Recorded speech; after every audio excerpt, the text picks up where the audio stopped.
ये वाला भी अब रिकॉर्ड हो रहा है ना। तो ये ऐसा है कि दिस इज़ ये डीएनए बार कोडिंग हम पढ़ रहे हैं, और ये जनाब आपका एक वेबसाइट है जो कि इसके बारे में बेसिक इन्फॉर्मेशन देता है, जिसका नाम है boldsystems.org।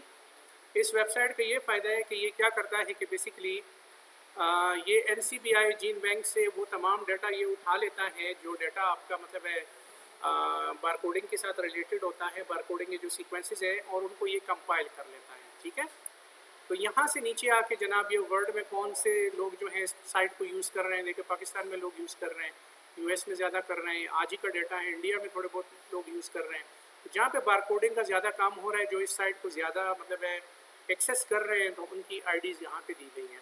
ठीक है, आप इस डाटा पोर्टल के अंदर क्या चीज़ें हैं जनाब, इसमें 20.6 million public records representing 1.7 million species का डाटा यहाँ पे पड़ा हुआ है। मतलब जो डिफरेंट RBCL METK के जो सीक्वेंसेस आ जाते हैं न्यूक्लियोटाइड पे, लोग उसको अपलोड कर लेते हैं। अपलोड करने के बाद ये साइट उसको खुद ब खुद एक्सेस करता है कि वाकई ये सीक्वेंस जो है पौधे के साथ या किसके साथ रिलेटेड है या नहीं है। तो this is a dedicated website जो कि जाके जनाब आपको बाकायदा एक्सेस देता है उस तमाम डाटा का जो कि METK या RBCL के साथ रिलेटेड होता है। प्रोसेसिंग ऑफ आइडेंटिफाइंग स्पीशीज़ विया स्टैंडर्डाइज्ड DNA जेनेटिक मार्कर्स। तो आप ये देखें, DNA एक्सट्रैक्शन है, PCR पॉलीमरेज चेन रिएक्शन है, सीक्वेंसिंग है, सीक्वेंसिंग मेथड कौन सा होगा, कोई भी तरीका जो आप इस्तेमाल करते हैं। अगर सीक्वेंस बैच सीक्वेंसिंग में तो यूजुअली आप सैंगर सीक्वेंसिंग यूज़ करते हैं, NGS भी यूज़ कर सकते हैं, लेकिन ज़्यादातर सैंगर यूज़ होता है क्योंकि फ्रेगमेंट छोटे छोटे होते हैं ना। सीक्वेंसिंग मैचिंग किस तरह से करते हैं कि वो जनाब रेफरेंस, अगर आपके पास कोई सीक्वेंस आता है, किसी बारकोड आपने कोई सीक्वेंस लगाया, बैठ के और सीक्वेंस आया, तो उसके बाद आप इसमें भी जनाब इसको डाल के मैच कर सकते हैं। You can match it directly in this website as well. ठीक है, और मैं आपको बता देता हूँ कि किस तरह से ये काम करता है। अब इसमें है barcode index numbers. The barcode index number system is an automated method for clustering DNA barcode sequences from animals into operational taxonomic units that usually correspond to a species. ये भी इसका बिन्स एक खास किस्म के नंबर्स होते हैं जो किस चीज़ के लिए होते हैं जनाब, automated method for clustering DNA barcode sequences from animals into operational taxonomic units that usually corresponds to a species। तो ये बारकोड के खास किस्म के नंबर्स होते हैं जो कुछ स्पीशीज के साथ करिस्पॉन्ड करते हैं, ये इनको बिन्स कहा जाता है। तो ये भी अवेलेबल है, we will see that as well. अच्छा, इसके अलावा बिन डेटाबेस यहाँ पे अवेलेबल है, और यहाँ पे देखें ट्रीज दी हुई है मुख्तलिफ किस्म की ना। अच्छा, अब आप जब यहाँ क्लिक करते हो आइडेंटिफाई नाउ, तो आइडेंटिफाई नाउ, तो इसमें जाके आप यहाँ पे फिर सीक्वेंस देते हो जो कि फास्टा फॉर्मेट में होता है। अगर आपके पास कोई सीक्वेंस रिजल्ट आया हुआ है तो you can give that sequence जो है, आप यहाँ से इसको क्या कर सकते हो, barcode ID bold enables researchers students and citizens scientist to submit DNA barcode sequences from for identification against a reference library that include sequences from more than 1.2 million species. अब आपने यहाँ से कोई हिमालय से कोई सैंपल उठा लिया, हिंदुकुश से कोई सैंपल उठा लिया, METK लगा लिया, RBCL प्राइमर्स लगा लिए, सीक्वेंस आया, सीक्वेंसिंग उसकी की, PCR के बाद सीक्वेंसिंग की, रिजल्ट आया आपके पास पास्ता फॉर्मेट में है, बिल्कुल क्लीन सीक्वेंस, वेरीफाइड सीक्वेंस के, इसमें म्यूटेशन एग्जैक्ट नहीं है, एग्जैक्ट नहीं है, वो सारा डाल के आप इसमें डालोगे, ये सर्च करेंगे तो आपको बताएगा कि ये जो बारकोड का सीक्वेंस है, ये जो बारकोडिंग METK का जो रिजल्ट है, ये किसी और ने रिपोर्ट किया या नहीं किया। तो वो अपनी एक बड़ी लाइब्रेरी के साथ उसको जाके वो करेगा, आइडेंटिफाई करने की कोशिश करेगा। ठीक है, तो ये कितने के साथ, 1.2 मिलियन स्पीशीज़ के साथ ये इसको आइडेंटिफाई करेगा। Got it?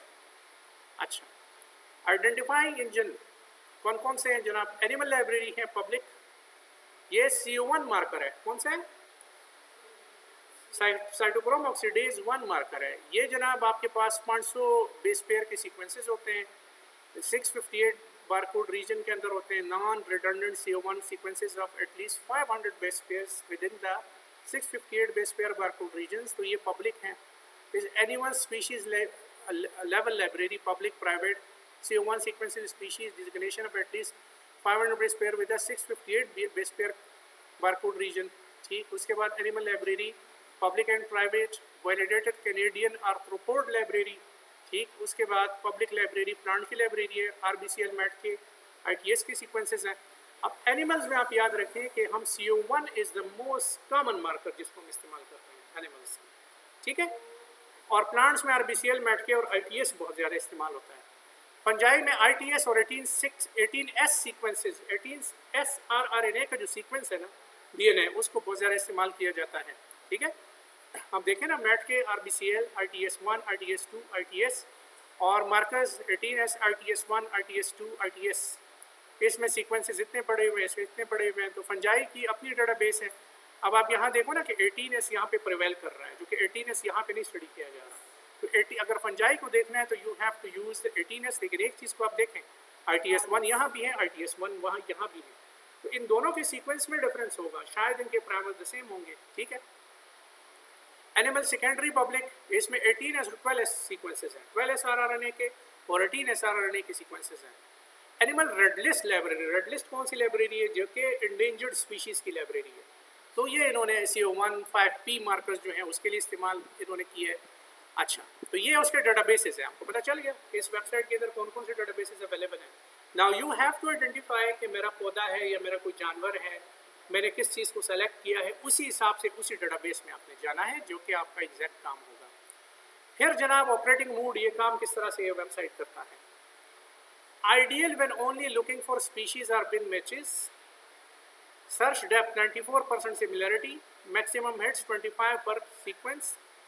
Minimum overlap 100. Maximum submission 1000 sequences. आप 1000 sequences maximum दे सकते हो।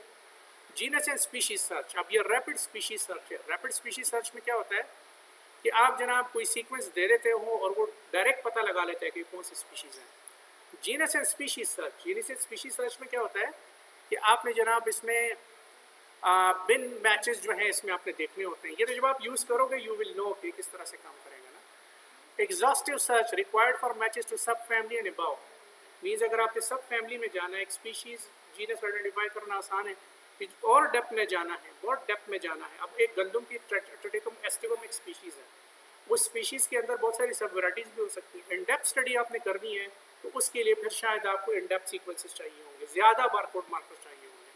ठीक है, अब यहाँ से आगे क्या, चूज़ अपलोड फास्टा फाइल, या आप यहाँ से सीक्वेंस पेस्ट करते हो और उसके बाद आप आइडेंटिफाई क्लिक करते हो।